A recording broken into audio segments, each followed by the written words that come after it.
Alors, je vais vous raconter une histoire que j'ai lue, une toute petite histoire, et je suis toujours surpris euh, du fait que ces histoires-là vont à l'inverse, vont à contre-courant de nos réflexes, euh, de ce qu'on pourrait conseiller même des fois à ses enfants. Vous allez voir ce que je veux dire. Vous voyez, et en même temps, ces histoires-là nous touchent, nous émeut, voilà, on trouve ça magnifique. Il y a un côté étonnant dans ces histoires. Alors, c'est l'histoire euh, de Rabbi Chaim Moshe Alperovitch. Alors, moi, je suis d'origine tunisienne, donc c'est pas mon monde, mais c'était des grands chassidim, euh, donc Chabad, qu'on dit sur lui il était arrivé au niveau de Benoni. C'est-à-dire que c'est un homme qui contrôlait, en fait, contrôlait ses pensées, sa parole, ses actions. Quand il est arrivé en Israël, en Eretz Israël, il était shochet. Et comme il avait une très grande hirat shamayim, alors il a eu beaucoup de clients. Et un, un jour, c'était la veille de Yom Kippour, et les gens, ils voulaient acheter, ils voulaient manger. Euh, donc, bon, voilà, il y avait, donc les gens, ils avaient, c'était donc, je pense que c'était au niveau à l'époque des caparottes. Et les gens, il y avait la queue devant sa maison pour, euh, pour faire la shrita, quoi, les caparottes. Et, et à un moment donné, il y avait une très longue queue et il arrête de faire la shrita et il va voir un de ses élèves et il lui dit, va voir ce qui se passe chez les autres shuratim. Et quand il est revenu voir, et son fils, il lui dit, en fait, bah, ils ont presque pas de clients. Rabbi Chaim, il a posé son couteau, il a fermé la fenêtre, la porte, et il a dit, je travaille plus, je fais plus chouchet. Il s'est rendu compte que ça a empiété sur la parnassa des autres chouchatim.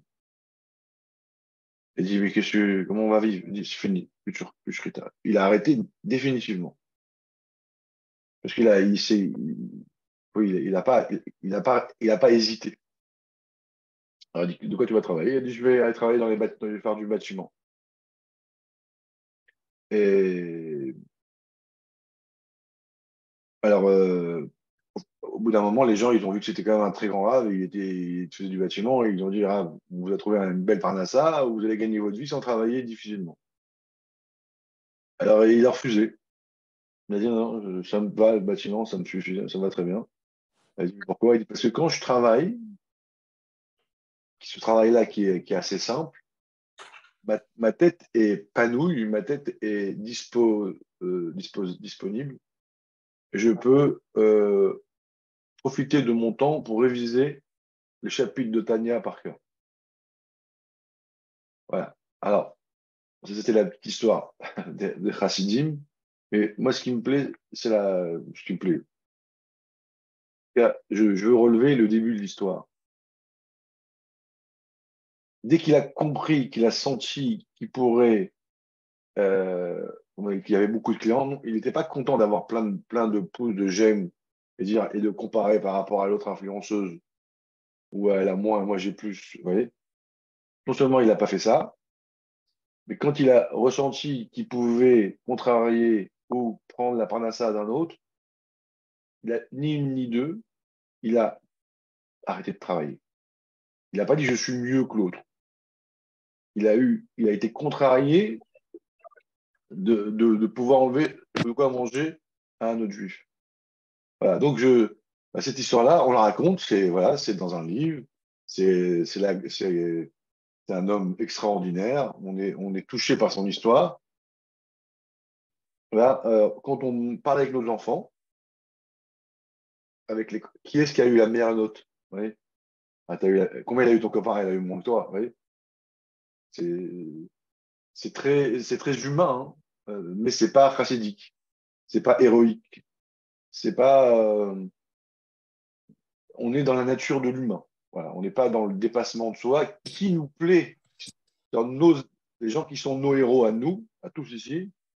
Donc, ouais, donc ces petites histoires-là, hein, on peut avoir, on est moré, on est n'importe quoi, on compare aux autres, et des fois, bah, on peut être un bon prof et prendre la place d'un autre, vous voyez. Et bah, alors on va dire c'est pas grave, bah, je suis meilleur que lui, bah, c'est normal. Et ben voilà, bah, c'est normal, mais cette histoire-là qu'on raconte comme étant quelque chose d'incroyable, et ben elle nous dit le contraire. Voilà. Euh, alors. Euh, et la deuxième partie, c'est que c'est important de réviser Tania par cœur, en hébreu, en français. Euh, on dit quand on se lève devant un rave, on ne se lève pas devant le rave, on se lève devant la Torah qui est en lui.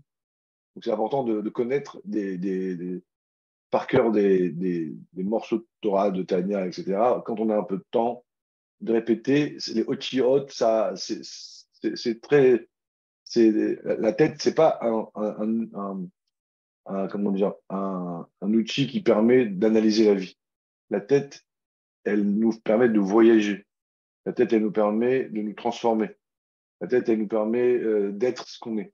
Donc, quand on a des lettres de Torah dans notre tête, okay, en hébreu ou en français, ça n'a pas le même effet. Ça nous rend.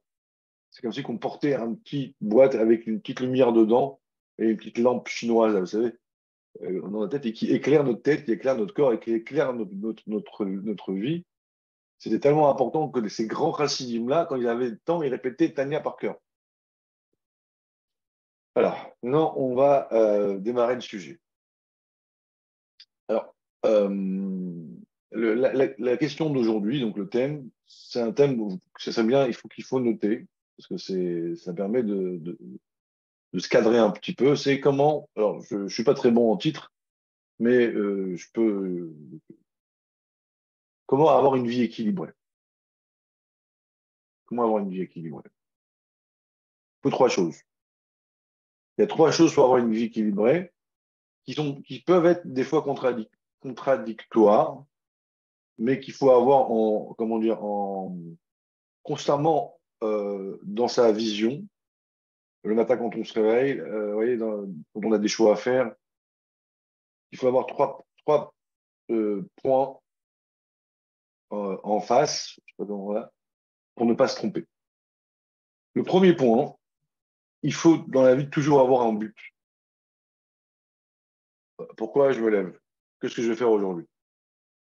Qu'est-ce que je vais faire cette semaine? Il faut avoir un but dans la vie pour qui nous permettent de savoir où on va. Euh, le deuxième point, après on reviendra dessus, hein, le deuxième point, c'est avoir des limites. Avoir des limites. Euh, comme des limites à ne pas dépasser qui vont nous permettre, donc si on veut réussir à atteindre son but, si on veut pas, si on veut, on va dire, pouvoir avancer de manière, on va dire, sans avoir trop de problèmes, il faut avoir des limites à droite et à gauche. Euh, et le troisième point, je vais le dire volontairement un peu choquant, il faut s'aimer, il faut être orgueilleux. Voilà. Alors, vous avez compris, hein, je provoque un petit peu. Voilà. Donc, c'est trois points. Un but, des règles et de l'amour propre. Si vous avez ces trois points-là en même temps, vous voyez, et ben, en fait, vous pourrez, vous êtes, on va dire, votre,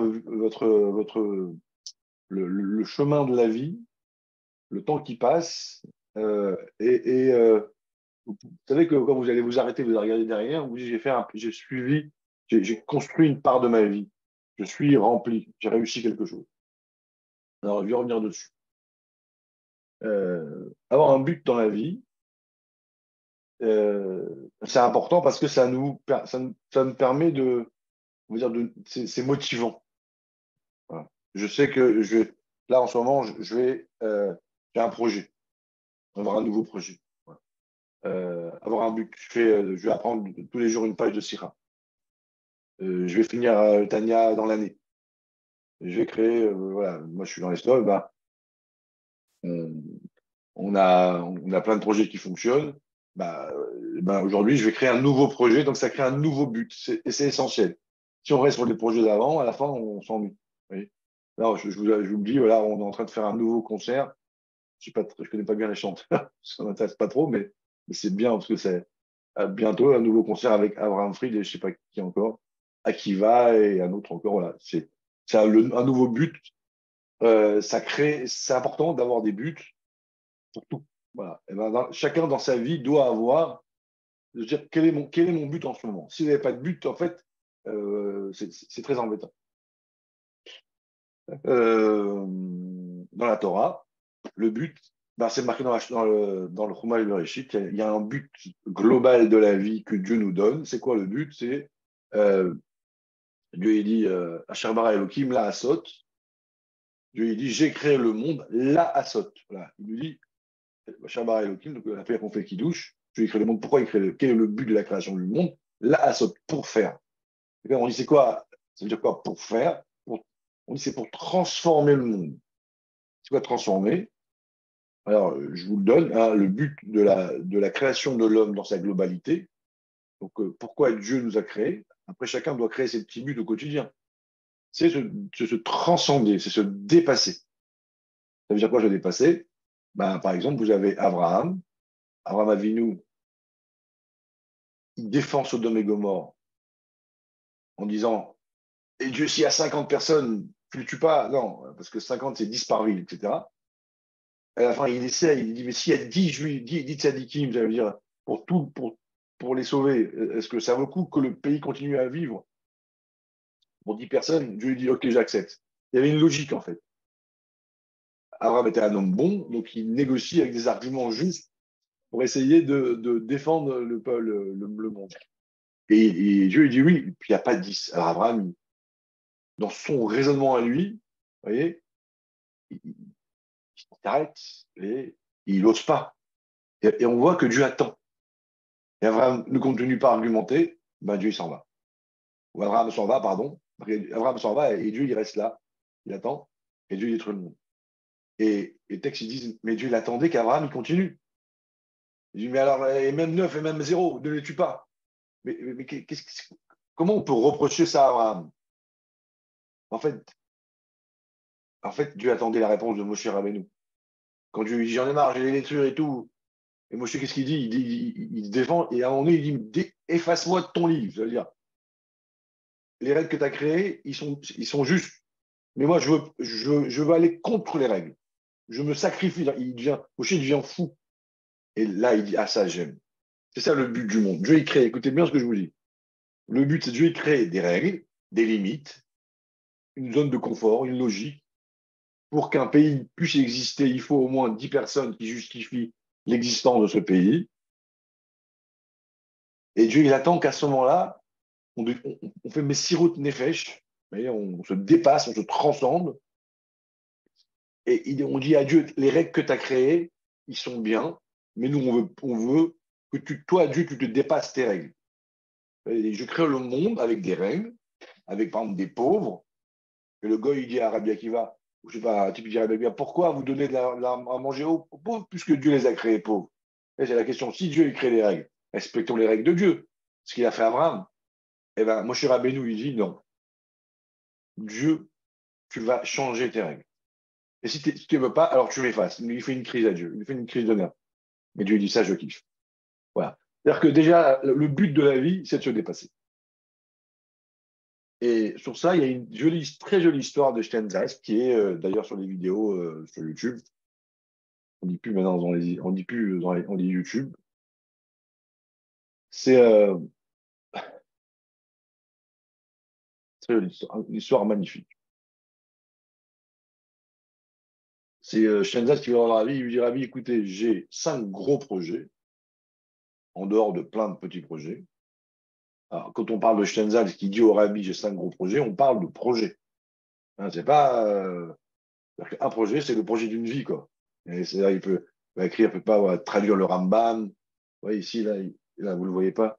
Oui, là, ici, là, vous voyez, dans la caméra, là. En haut, là, j'ai vu, bon, il y a plein de livres ici, des séries entières que le Rambam, que Steinmetz, il a fait, c'est des projets d'une vie, quoi. Il dit au Rabbi, c'est trop pour moi, je voudrais en enlever un. Et je veux savoir lequel qu'il faut enlever. Alors, le Rabbi, il lui répond, non seulement il ne faut pas enlever un, mais il faut en rajouter un. Euh, on parle je sais pas, c'est des gens voilà, très sérieux, carrés, organisés, qui ont des projets dans le monde entier. Je crois qu'il a été reçu par Chirac, il a reçu une médaille.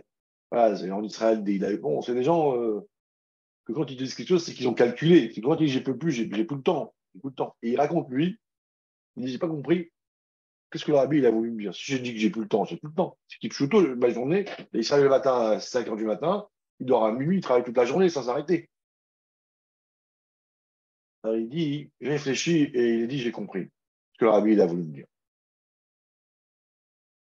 Il dit que aujourd'hui, ils ont des machines qui peuvent presser la- toute la matière, même le fer, peuvent presser, serrer, presser, presser, presser, au point qu'il n'y a pas de vide même pour un atome. Il n'y a, plus, il y a plus de place. Il y a une telle pression que tu peux rien rentrer, il n'y a plus de place. Maintenant, ils ont inventé des nouvelles machines qui peuvent, même s'il n'y a plus de place, quand même encore écraser. Comment? C'est en tordant l'atome, en tordant la matière. Et on va tordre la matière. Et quand on tord la matière, en fait, eh ben, on la déforme. Et là, on trouve encore de la place. Il me dit, c'est ça que le rabbi il m'a dit. Quand tu arrives et que tu t'organises et que dans ta vie, tu n'as plus le temps, donc tu n'as plus de place, tu as été au bout de tes capacités, ok, bravo, c'est bien, tu as été au bout de ce que Dieu a créé. Maintenant, pourquoi on t'a créé? Pas pour aller au bout de ce que tu peux, pour la saute. C'est pour changer le monde. C'est là que là, la avoda, elle commence à arriver. On appelle Messirut Nefesh.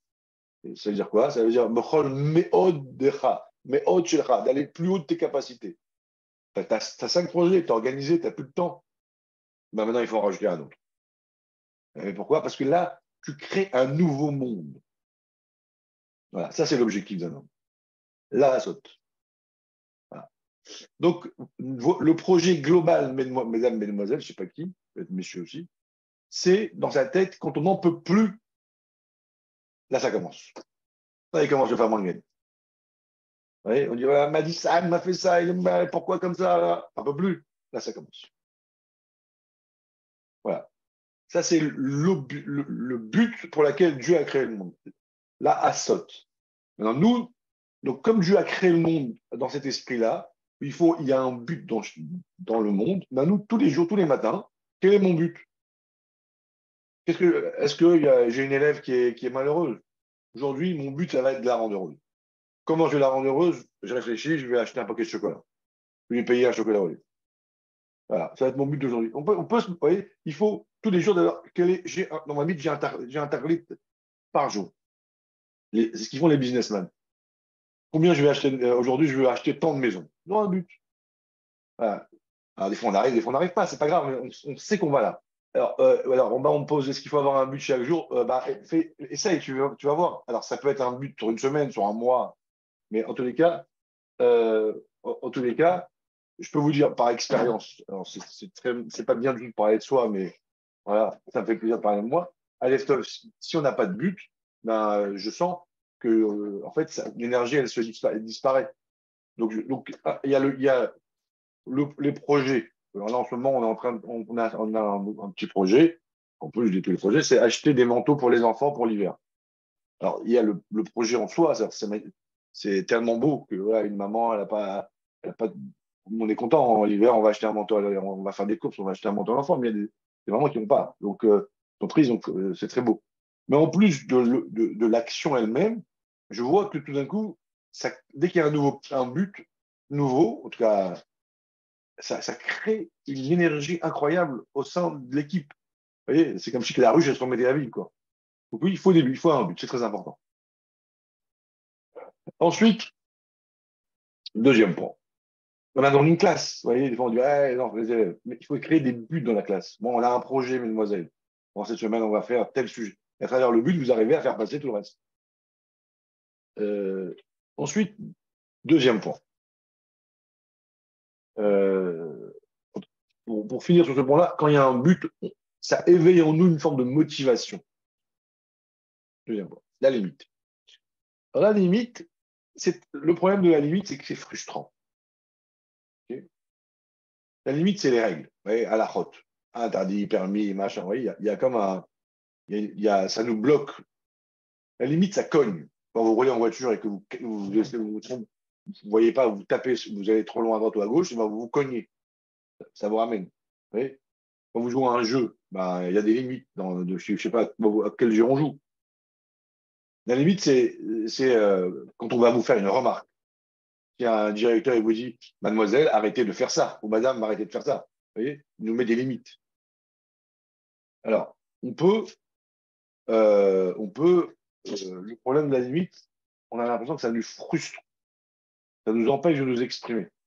Okay, mais pour autant, il faut comprendre, il faut apprendre à analyser les règles qu'on nous donne, les règles qu'on accepte ou pas, et, comment dire, et être capable de ne pas les prendre en frontal, ne pas être contrarié, apprendre à les respecter, parce que c'est ce qui va nous permettre d'aller vers le but.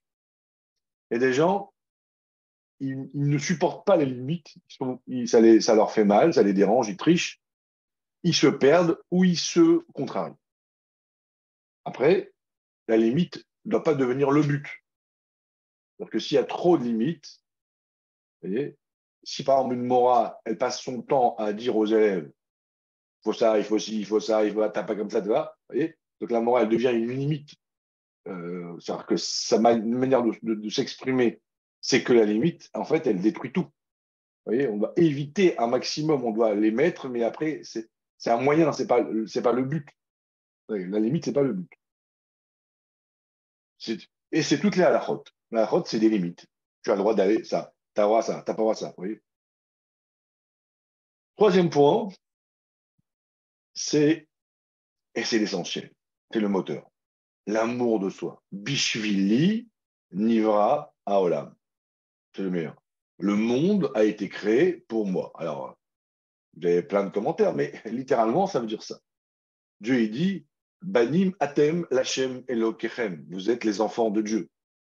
Donc, on a besoin, pour aller dans ce chemin qui est bien évidemment limité, pour aller dans mon but, pour exister, il faut que je m'aime.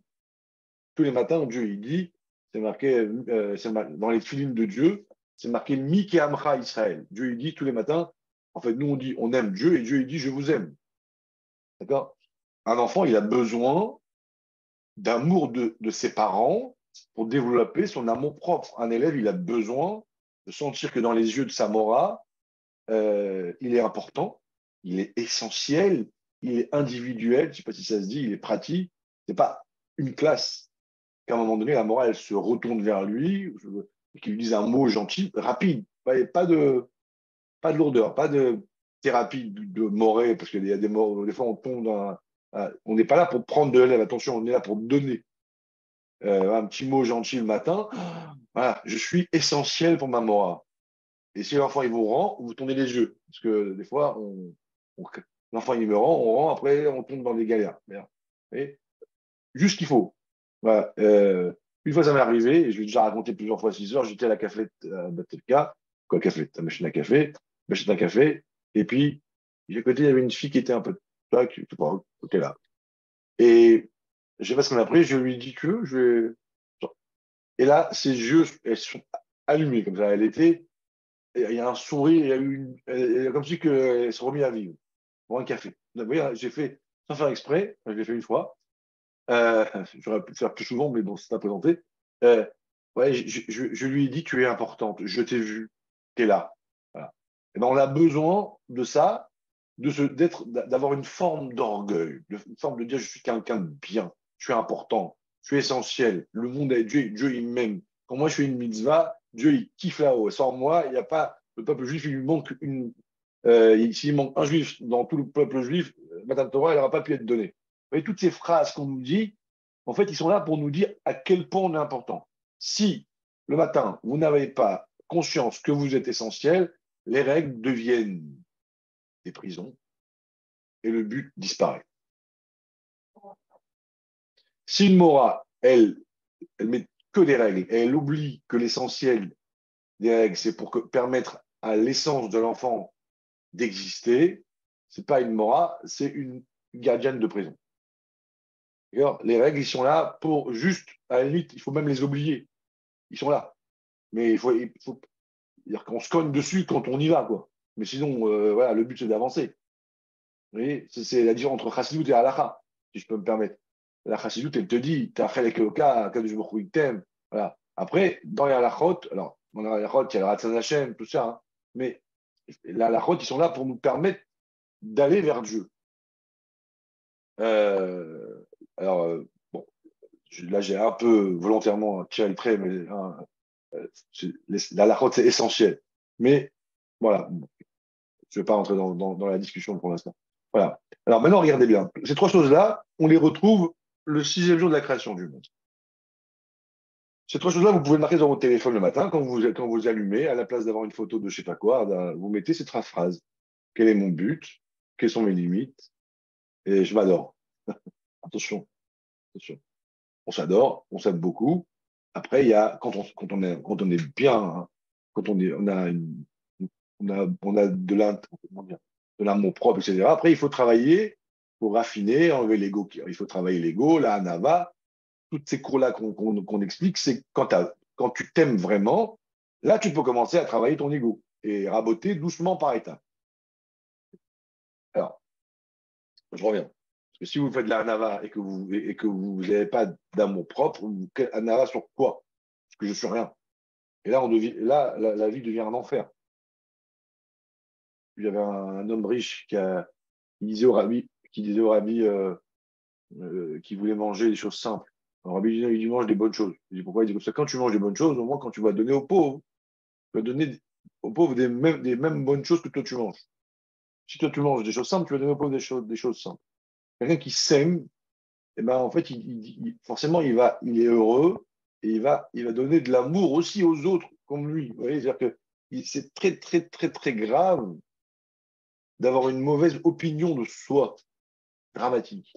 Et quand on a, malheureusement, des profs ou des parents, Shalom, qui nous disent des choses négatives, t'es comme ça, t'es comme ça, t'es comme ça, on nous fait rentrer dans la tête une mauvaise perception de nous que Dieu préserve. Pardon, vous dire, tous les mots on peut dire là-dessus. Comment dire, c'est tellement malheureux, tellement, tellement, tellement grave parce que quand un prof ou un parent nous définit avec des termes négatifs, ça nous détruit, ça nous enlève le moteur. Et c'est comme dans Waze, il y a l'adresse, on va, il y a le chemin et il y a on va dire le programme qui fait Waze. Comme une voiture, il y a le moteur, il y a la voiture et puis après, il y a ce que je vois devant. Les trois choses, j'ai besoin des trois choses, mais le moteur, c'est l'essentiel. Et pour pouvoir me battre dans la vie, il faut que j'ai une opinion positive de moi. Ça, on le retrouve dans la Torah. J'avance. Dieu dit, je crée l'homme le sixième jour. Il dit, pourquoi l'homme, Dieu crée le monde le sixième jour? On lui dit, si tu te prends quitter, si tu te comportes mal, alors la moustique, elle a été créée avant toi. Par contre, si tu te comportes bien, alors on te dit, tout a été créé pour toi. Tu arrives, tout est prêt. Okay. Et après, Dieu il dit à l'homme, tout de suite, ne mange pas du fruit défendu. Et là, vous avez les trois choses. Première chose, on te dit la règle. Si tu respectes les règles, si tu te comportes mal, d'accord, eh ben, tu es pire qu'une moustique. C'est comme une morale. Un enfant qui se comporte pas bien, Ben, on lui dit, si tu fais ça, c'est pas bien. Hein. Comme j'ai lu aujourd'hui, celui qui prie dans un champ, et qu'il n'y a pas de mur, il n'y a pas de toit, c'est pas bien. On l'appelle un paro, il y a un nom, comme un insolent. Si je prie dans un champ et que, en fait, j'ai le choix d'aller dans une petite maison à côté, comme le fait qu'il n'y ait pas de maison, ça me perturbe, peut me perturber, donc la Lara, elle le nomme avec un nom négatif. J'ai oublié le terme exact. Donc voilà, donc un homme qui se comporte mal, on lui dit t'es moins qu'une moustique. Ça met des limites. On, on te dit ensuite, par contre, si tu te comportes bien, le monde entier a été créé pour toi, et donc tu arrives et tout est prêt. D'accord? Ça veut dire on te valorise. Bishvili, Niva, voilà, tout de suite. Donc on a les deux. Et dès que tu es là, on te dit, tu sais, viens voir. Quel est ton but? Le but, c'est quoi? C'est euh, tu dois ne pas manger. Il y a un but, ne pas manger le fruit défendu. Voilà, donc ici, on a les trois choses. Un, deux, trois. Voilà. Euh, donc, euh, voilà. Donc, je pense que c'est quelque chose d'assez simple. Après, on pourrait continuer à développer, mais le temps passe, donc j'ai encore un petit peu de temps. C'est une chose assez simple. Et on va dire que si quand on, dans une classe avec ses enfants, dans sa vie de couple, tout le temps, on se pose, vous voyez, on observe ces trois choses-là dans sa tête. Et on se dit, j'en suis où là, là et là. Euh, c'est un moyen d'être équilibré pour avancer. Maintenant, je veux juste souligner un point. Je l'ai déjà dit, mais je veux répéter. Dans l'équilibre, il y a des gens, ils ne supportent pas les règles. Donc, ils ne supportent pas le niveau 2. Ils ont des buts, ils ont beaucoup d'amour propre, mais dès qu'on leur met, on leur fait nos règles, en fait, ils traduisent la règle comme si qu'on voulait atteindre leur amour propre. Ils ont le sentiment ils sont extrêmement sensibles, et donc ils font un amalgame entre le 2 et le 3. Donc c'est très important de leur dire non, il y a des règles, mais ça ne veut pas dire que je t'aime pas. Il y a des règles, mais je te considère. Quand on arrive dans une classe, en ce moment j'ai 30 élèves au séminaire, et en général ça se passe bien, mais il y a quelques élèves qui ne connaissent pas les règles. Donc quand je leur dis s'il vous plaît arrêtez de parler parce que si vous parlez, eh ben, je ne peux pas parler, vous dérangez les autres, monsieur, mais pour que vous vous prenez. Vous voyez.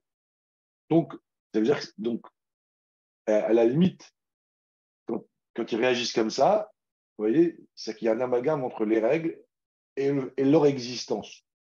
Et dans la vie de couple, eh ben, c'est très embêtant parce que forcément, la liberté des uns commence où la liberté des autres s'arrête, ou je ne sais plus comment on dit, ben, c'est le début, quoi. De savoir euh, accepter la limite euh, sans avoir le sentiment d'être bafoué.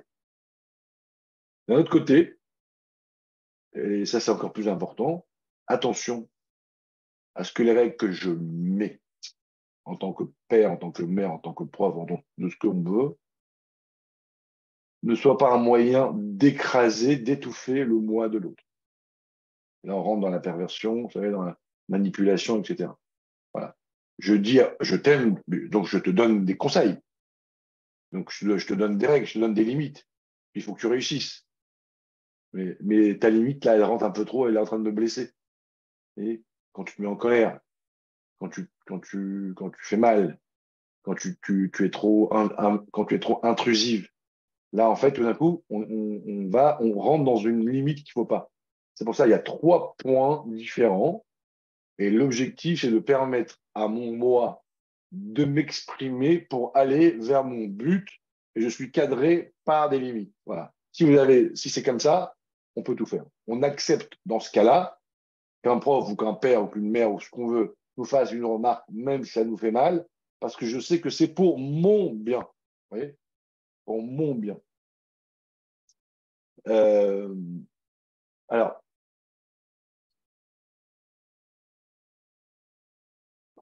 j'ai amené une référence du fromage Bereshit par rapport au but. Maintenant, par rapport à la limite, on a la parachate noire. Qu'est-ce qui se passe dans la parachate noire? ben, Dieu, il donne tout. Voilà, on est dans l'abondance. Il y avait, on dit au début, il y avait, il vieillissait longtemps, il y avait, la terre elle était très fertile, etc. Et les hommes, eh ben, ils n'ont pas su, ils ont oublié leurs limites. Et là, qu'est-ce qu'il fait? Dieu il envoie le déluge. Vous voyez, tout de suite. Donc la deuxième paracha, Dieu il envoie le déluge. Et, et c'est quoi la symbolique du déluge, Al-Pi Chassidoute? Quand vous étudiez la première sikha dans Noir, elle existe en français dans les iPhones, avec KF, très importante comme sikha. Rabbi, il dit que le déluge, ça symbolise quoi? Le mikvé, 40 jours, 40 CA. Ça symbolise aussi le stress, l'angoisse. C'est quoi l'angoisse? Ben, je suis angoissé pour la parnassa. J'arrive pas à gagner ma vie. En fait, ça peut être tout. J'arrive pas à me marier, j'arrive pas à ça, j'arrive pas à ça. Le stress, que en fait, dans mon esprit, je me projette dans ma vie telle que je voudrais réussir, et j'ai l'impression que les choses ne vont pas comme je veux, et je suis inquiet, j'ai peur. Mais il dit qu'une grande partie du stress qu'on a, c'est parce que il est, quand l'homme il est orgueilleux, trop orgueilleux, quand l'homme il est trop prétentieux, et alors, qu'est-ce qui se passe? Dieu il lui envoie des soucis pour lui, pour le noyer, il est débordé, et il perd pied. Et pourquoi? Pour rappeler à l'homme qu'en réalité, tout vient de Dieu. Alors, bon, c'est très religieux comme phrase, mais vous pouvez bien l'appliquer aussi dans la vie de tous les jours. Un homme avec sa femme qui dit tout le temps c'est moi, c'est moi, c'est moi, ou avec ses enfants, à la fin, il est insupportable. Donc, c'est pas que religieux, c'est humainement parlant. Quelqu'un qui est trop prétentieux, il devient insupportable. Donc, on lui envoie un migvé de soucis. Dieu lui envoie plein de problèmes pour juste le rendre plus ou moins équilibré. Et le rabbi dit dès qu'il comprend la règle, dès que l'homme il dit j'ai compris qu'en vérité, Hachem, c'est toi qui mets. Et moi, moi, en fait, je suis juste un moyen, je suis une création avec une mission. Il ne faut pas que je sois plus orgueilleux voilà. Dans une voiture, quand tu roules en autoroute, il y a des mille voitures, chacun il croit que c'est c'est le centre du monde. Quelqu'un qui te pousse un peu, tu t'énerves. Et oh, t'es rien du tout, t'es passé par là, on t'a plus vu, ça y est. Et dès qu'on, quand il chante, il croit qu'il a la plus belle voix du monde. Mais en fait, il casse la tête à tout le monde. Faut en faire un dessin, vous voyez. Donc, il faut se remettre à sa place. Dès que l'homme, il reprend sa place, la vraie, à ce moment-là, le rabbi dit, comme le souci, il a été envoyé seulement pour t'informer que tu étais un peu trop prétentieux, et si toi, tu as compris l'information, à la seconde où tu prends conscience, le souci disparaît. Vous voyez, c'est la limite.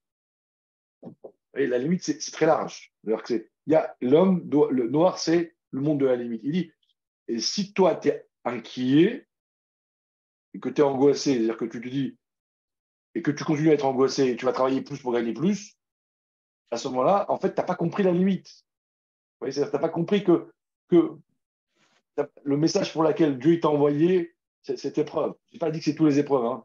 C'est certaines épreuves. Voilà. Et à un moment donné, Dieu t'envoie un déluge. Et tu vois, il dit, bon, ça y est, le monde n'a pas compris les règles, donc on recommence depuis le début. Voilà. Donc noir, je le fais vite hein, parce que ça pourrait être un cours entier, mais dans noir, on trouve la notion de limite. Après, vous avez l'Echlecha.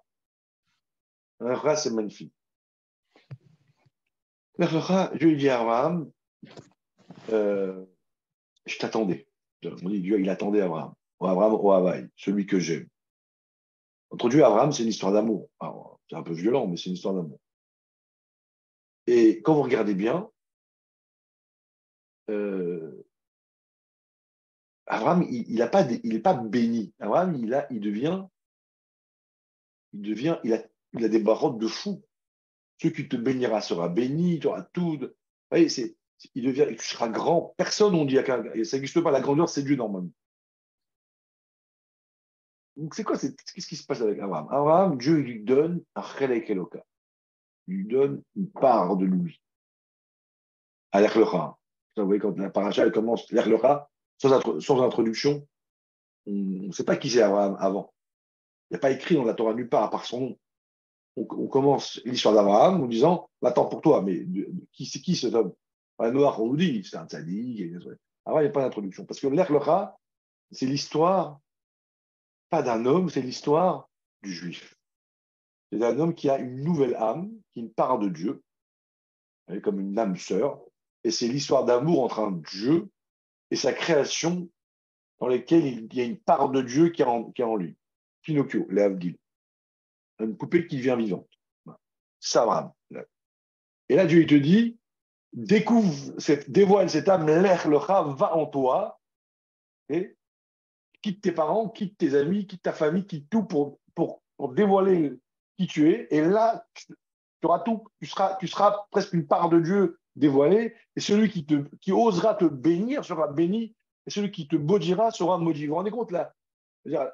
L'assurance que ça peut donner à un homme si le rabbi l'a dit, c'est vraiment Dieu, et, je, sais pas, je compare, hein, mais je sais pas les termes qu'il faut employer, ou un grand sadique lui dit ça, quoi.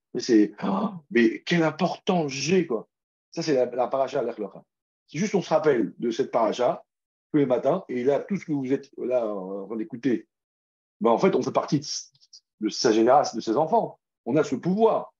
Et si je vais, quelle que soit ma situation, quel que soit mon avenir, que je sois d'accord ou pas du rôle que Dieu m'a donné sur terre, étant donné que je suis juif, je suis Abraham. Et Abraham, c'est mon père. Et un père, il donne l'héritage. Et c'est quoi la base d'un juif? C'est qu'il sache qu'il est juif. Et donc, il est essentiel. Il est important. Et que si, lui, quand je fais une mitzvah, Dieu, il kiffe grave. Quand je fais une avera, Dieu, il est malheureux. Et, tu vois, il y a des tas de textes. Et, et voilà. Donc, juste de prendre conscience de l'importance que j'ai depuis l'Echlecha, eh ben, ça doit me donner des ailes. Voilà. Et de temps en temps, mes ailes cognent sur le côté droit ou gauche. Ça s'appelle la règle. Et il faut dire, ah merci. Merci beaucoup de m'avoir informé. Vous voyez, dès qu'on fait nos remontrances, il faut dire merci parce que ça me permet de me recadrer. Et si je dis oui, mais moi j'en ai marre, tout le monde me fait des remontrances, et où j'arrive pas à communiquer avec les gens, il faut se demander si c'est pas moi aussi qui est fautif. Il y en a une, ça. Mais si c'est plusieurs, voilà. Et ça, il faut apprendre à analyser et toujours en regardant vers le but, ne pas oublier de voir l'objectif pour lequel je dois aller. Voilà. Je vous souhaite tous une très bonne soirée. Ciao, Watov. Et si je veux, à la semaine prochaine. Kol Tov.